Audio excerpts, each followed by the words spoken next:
Hello, everybody. I'd like to welcome you to the Fitness Business Podcast with your host, Jason Stowell. In this mini episode, we'll be speaking with Lindsay Vastola.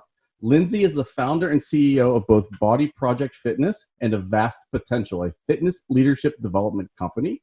She was recently the editor-in-chief for Personal Fitness Professional magazine from 2011 to 2019 and is a frequent speaker in our industry and serves on several industry advisory boards. Welcome to the show, Lindsay.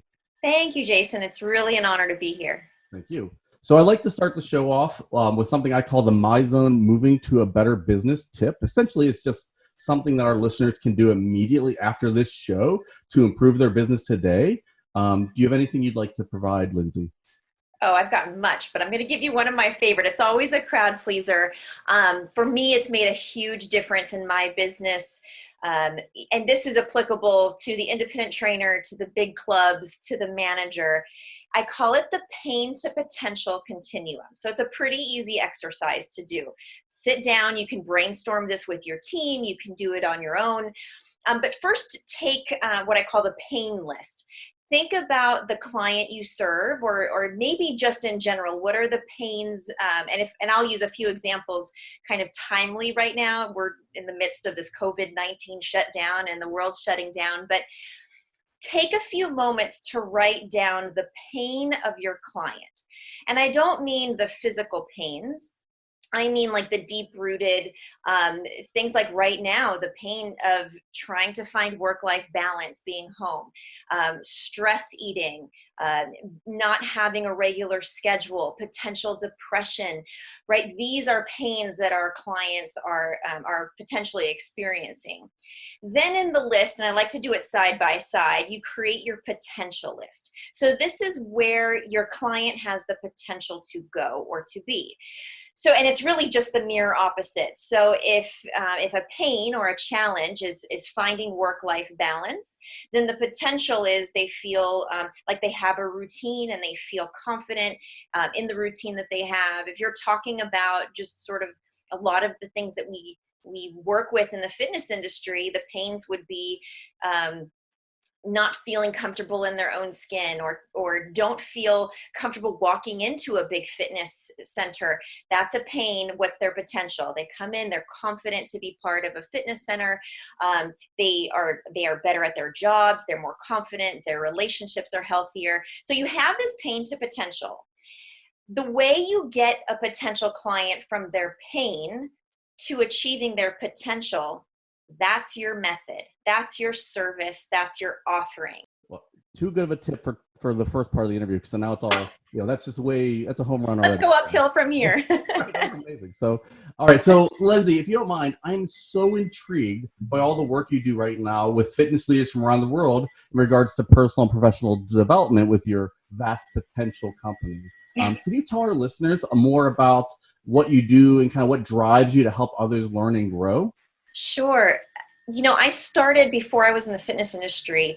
I worked in corporate New York City and for a big international firm. And, it was interesting. The first thing when I was promoted to manager that they put me through was management training. So we all think like just because you're a good project manager or you're a good trainer, it means that you're automatically going to be a good manager, but there's a completely different skill set that it takes. And I grew up, my father owned restaurants and I delivered newspapers. So I teased that my mom, we learned how to sell at like 7 years old because we had to practice these sales scripts. And the reason I share that is because I've really been brought up in the service industry. And so when I got into, when I started my own fitness business, sales conversations, understanding what the client really needs, even intuitively how to cue somebody or help motivate them, determine what are the motivating factors. And I very quickly realized that the exercise, the fitness was such a small part of it. It was really about navigating through emotional intelligence and motivational interviewing and asking the right questions, that's, I think, what made my business so successful, and then training that with my staff, and more importantly, hiring those skills. So about 10 years ago, I was sort of serendipitously asked to speak about emotional intelligence in some of my corporate trainings I do. Frankly, at the time, I had no idea what it was. But I said, yeah, I can talk about it, and did my research. And I said, it was such a light bulb moment for me, because I realized a lot of managers, a lot of owners, they get frustrated because what comes second nature to them doesn't always seem to come second nature to their staff and their trainers. And they can't quite figure out how to fill that gap, or how to kind of put their finger on it. They know what it doesn't look like, right? They know what they don't want, but they don't know how to find that necessarily. And I realized when I looked at my business, I said, the people that I hired, how I trained them, how we built in emotional intelligence into our sales, into our programming, into our staff training and development, was so second nature to me, because that's what I was brought up in the restaurant industry. And thankfully had some great mentors there. And I said, I think this is what the fitness industry is really missing, right? Find the problem, provide a solution. And I said, as trainers, and we're inundated with continuing education and certifications and credentials, and sort of the traditional knowledge-based mechanical part of fitness. But we're a service. Like, fitness just happens to be our product. We're a service-based industry. And what is the biggest complaint, or the reason why people don't ever step foot in a fitness center, is not because of the exercise. It's because of a human emotional connection. The technical stuff is trainable. That intuitive communication, how we manage challenging clients, how we determine what will motivate this client different than the next client, how we cue, the words we choose, those things I think can really up-level our industry. So what I loved about what you said, and it went so fast, and you could do an entire episode on what you said about emotional intelligence.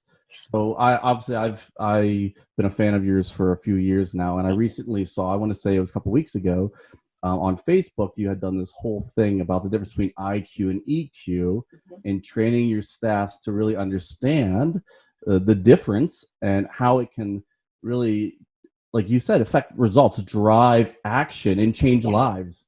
And it's so powerful. A whole show could be dedicated just to that presentation alone. Oh, it could. Absolutely. So this has been great. So what I would like to do is kind of, Lindsay, if you don't mind, let's just wrap this up with our Keep Me Fitspiration. So what is the one piece of advice you'd give to fitness professionals today?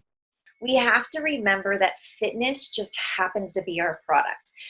If you've heard me speak at all, you know that I use the restaurant industry and food comparisons quite often. So Chick-fil-A isn't about a chicken sandwich. It's about an experience. And you ask anybody who's been to a Chick-fil-A, they are rabid fans because of it. And I think in fitness, that is the differentiating factor, is that fitness is just the way we are able to provide an experience that is so meaningful and impactful. And I think we can take the time now, step back, look what's happening in the industry, look at the other silos in the industry, not just what's happening in your, big club sector of the industry, or just in the boutique. Like, there's a lot of great things happening, and what can we learn, because that's what the consumer's looking at. So really seeing fitness through the eyes of the consumer, I think, will help us be better deliverers of what the experience of fitness should be. That's what I really enjoy most, is what you say is so powerful. Like, as you mentioned, I don't care if you're the CEO of the janitor, what you do and what you speak to is at the core of why we exist. So again, thank you so much. So Lindsay, let me ask you, if somebody would like to get a hold of you or learn more about yourself or Vast Potential, what's the best way for our listeners to reach out to you? Sure. It's important to me. I love just one-on-one, don't be afraid to shoot me an email. So Lindsay at lindsayvastola.com. Facebook's kind of my main platform, so you can always message me or connect with me there. The website is vast, V-A-S-T potential.com. That'll be building out over the next few weeks. But there's a few great resources there right now, especially for fitness business leaders there that are there for them to take advantage of. Absolutely. So again, Lindsay, thank you so very much.